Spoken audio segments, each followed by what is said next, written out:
Y continuamos aquí en Cuestiones y Contrapuntos y estamos con nuestro primer invitado de hoy, con Juan Aiello, economista del CEPA. Gracias por estar acá, Juan. Por favor, Carlos, gracias a vos.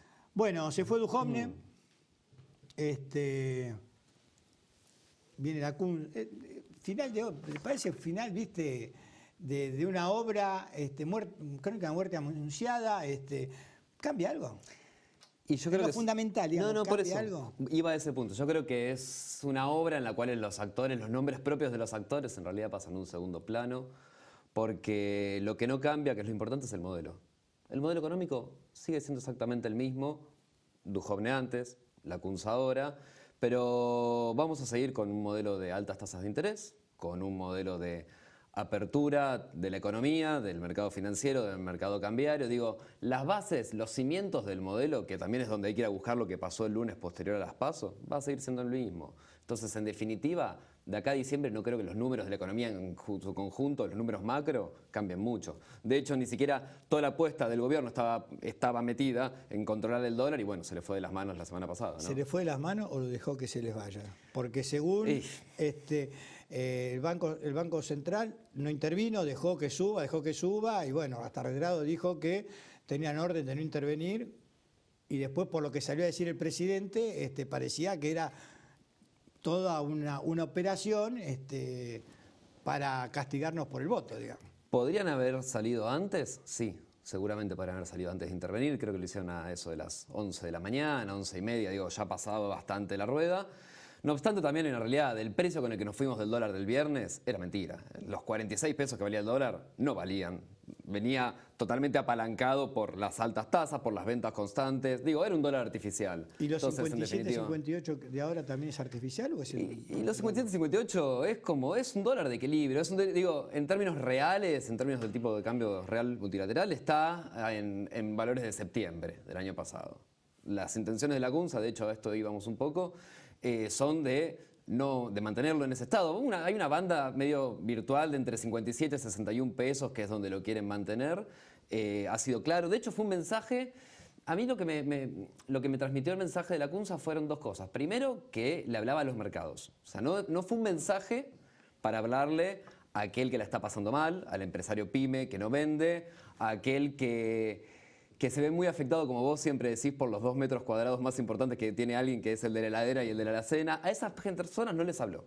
Sí les habló al mercado, sí trató de transmitir esa tranquilidad, ¿no?, que esperan, y me dio la sensación de que fue un discurso más de una transición, pensando en una transición más que en una continuidad. Y ahí creo que la lectura política que hay que hacer es la de la imposición, de alguna manera, de el ala más política de Juntos por el Cambio, me refiero a los Frigerio, digamos, que el ala más marketinera, más del focus group, que es el ala de Marcos Peña. Yo creo que el Macri del lunes y te hago una pregunta. Fue un Macri de Marcos Peña. Y lo de ayer se parece más al ala política. La semana pasada que figuraba como ministro Duhovne, pero que no aparecía en ningún lado, porque ya se quería ir el lunes. Sí, claro. Todos los adelantos que... Populistas vamos a decirle populistas porque es lo que dicen ellos que es eso, ¿no? O sea, te saco el IVA, te voy a tirar 2.000 pesos, a la Fuerza de Seguridad 5.000, a no sé qué, te retengo el tema del valor de los hidrocarburos, que es otro despelote ahora con las provincias, pero bueno. ¿Quién fue el que propuso o que llevó a cabo o que mandó esos cambios en un gobierno que hizo como una moneda al aire? Uy, no fue mal, estamos en cara, es la misma moneda, pero pongamos cruz. A ver, ¿quién fue? ¿Quién fue? No sé. Lo que sí te puedo decir es que fíjate que siempre que al gobierno le va mal o le pasa algo, va corriendo hacia las políticas que siempre denostó cuando era oposición. Pasó antes en su momento con el Ahora 12, pasó con los precios esenciales y pasó la semana pasada. Las medidas se quedan muy cortas desde ya. 5.000 pesos para los estatales, que es uno de los sectores que más perdió en términos reales. Se calcula más o menos 35% del salario en términos reales van a perder los estatales. Y esto era antes de la última devaluación del 30%. El tema del IVA, la realidad es que lo hicieron primero de manera unilateral. mataron a las provincias porque el 89% del IVA se coparticipa y el 100% de ganancias también. A la única que eso no le afecta claramente es a Buenos Aires. Buenos Aires se autogestiona con el 70%, o sea, su presupuesto lo consigue con el 70% con recursos propios. Pero después, y bueno, ni hablar del tema con el sector hidrocarburífero, ¿no? Salieron a anunciar algo y se tuvieron que desdecir. La verdad fue bastante improvisado, diría.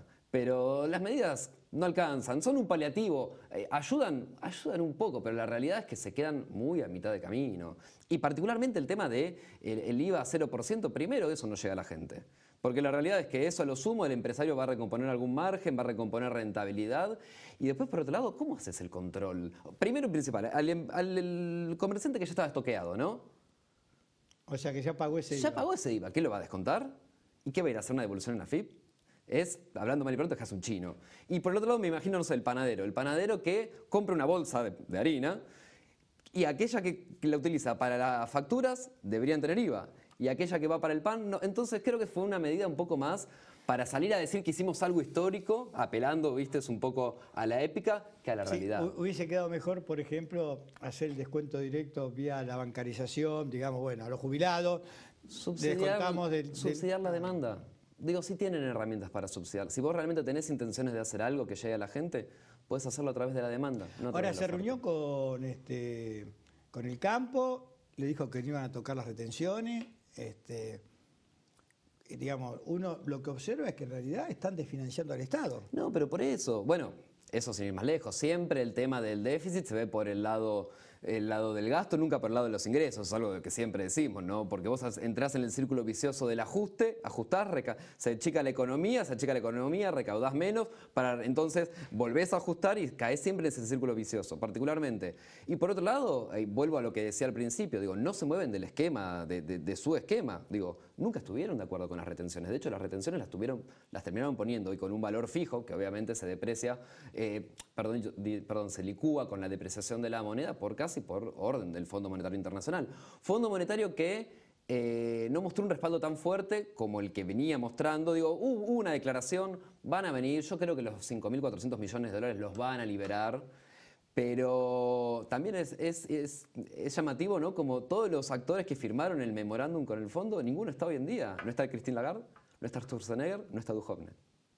No obstante, considero que el hecho de llamar a los economistas de la oposición, creo que es un buen síntoma. Hay que salir a mantener la tranquilidad, porque lo más importante, digo, es llegar bien hasta el 10 de diciembre como todos queremos. Me parece que eso es lo que rescato, si querés, de lo que sucedió en el día de ayer. Ahora, este mantenimiento del dólar, ayer el Banco Central salió a vender más de 100 millones de dólares, 110, 115, no me acuerdo cuánto. Hoy 200 de entrada, digamos.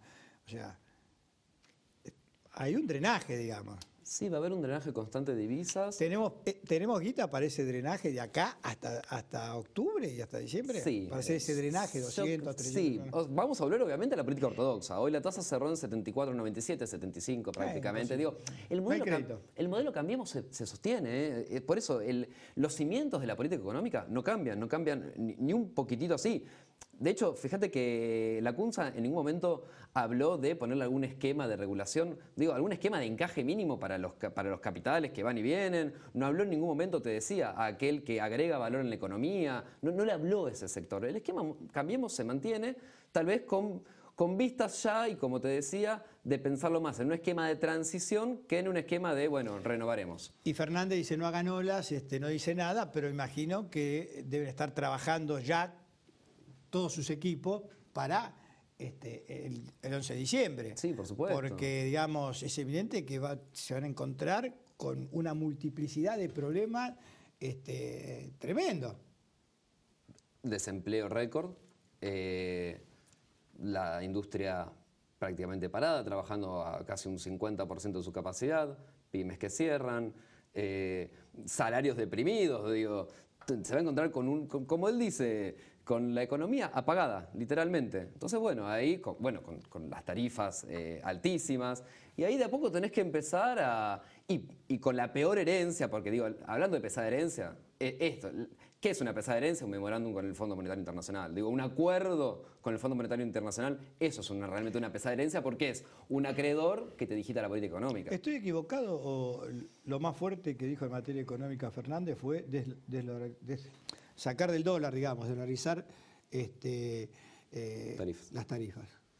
Yo creo que es creo que es algo de las primeras medidas que se tienen que tomar en caso, digo, para tener el objetivo de reacomodar la economía y que algo empiece a crecer. Digo, me parece que es una de las primeras cosas, porque es donde de alguna manera, de forma indirecta, empiezas a aliviar los bolsillos de las personas y que algo de eso se empiece a poder volcar al consumo necesario para que empiecen a levantarse las persianas o para que aquel que no cerró las persianas, porque también eso es algo muy interesante. Algo muy triste de estos años es que es muy complicado cuando vos aumentás el desempleo, pero más complicado aún es cuando vos cerrás la fuente que da trabajo. Digo, porque una pyme que cierra es una fuente laboral que se pierde y han cerrado muchas en lo que va de la gestión de Juntos por el Cambio. Sí, por ahí es mucho, digo, más fácil.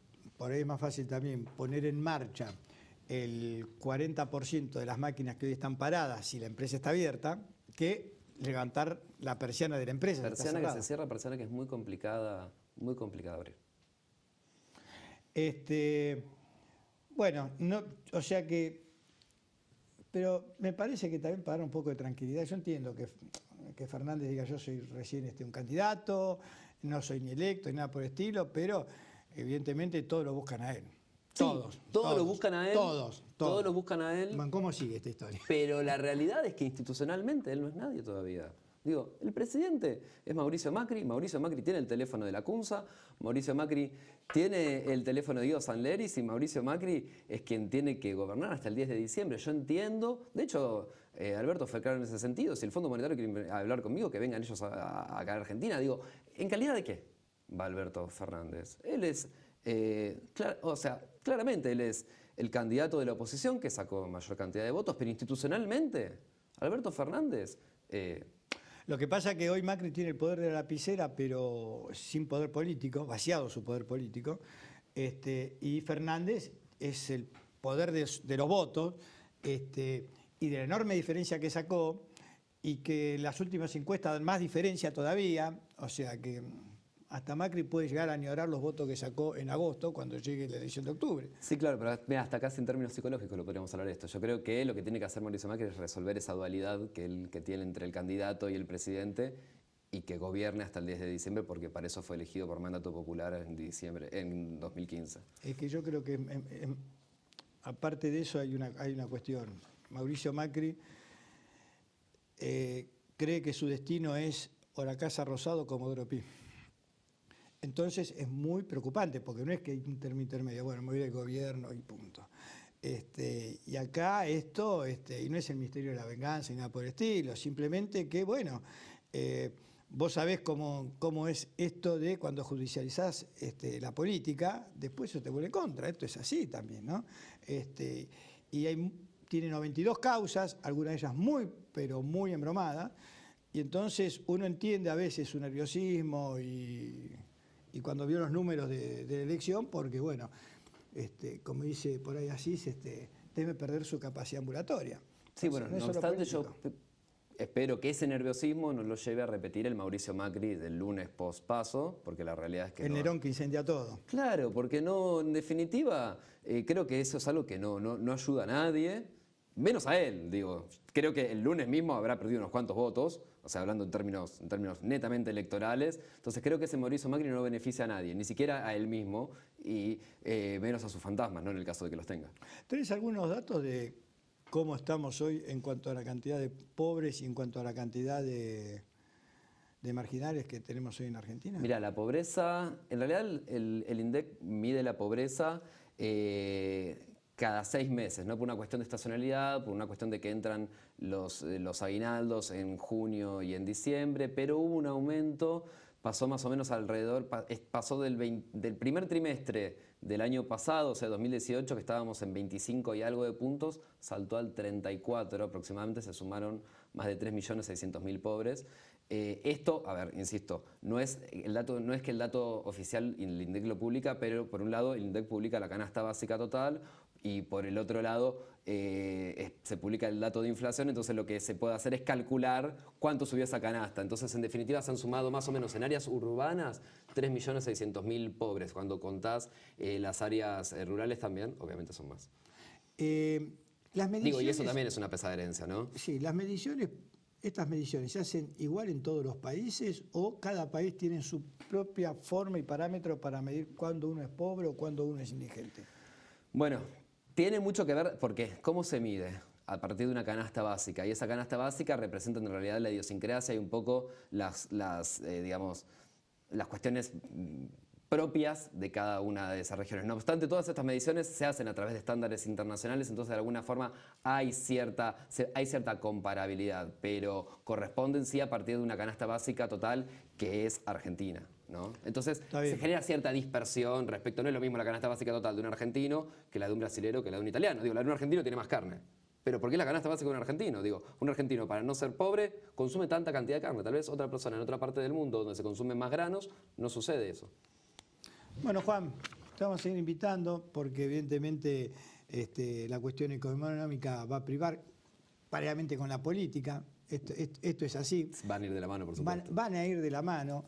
Lo que muchos pensaban que también iba a ir de la mano esta etapa era la cuestión judicial, y vos fíjate, la cuestión judicial quedó en stand-by. Quedó en stand-by. Está en stand-by. Nadie habla de los temas judiciales, se acabó los temas judiciales. Sí, creo que están mirando por otros lados, ¿no? Están recalculando. Sí, están recalculando. Están recalculando, sí, para mí la palabra. Sí, algunos ya presentaron los papeles para jubilarse, pasar la etapa que viene, así que bueno, gracias por venir. Por favor, un placer como siempre. Vamos a un corte y al regreso estamos con nuestro segundo invitado de hoy, con el candidato intendente de Pilar, Federico Achával.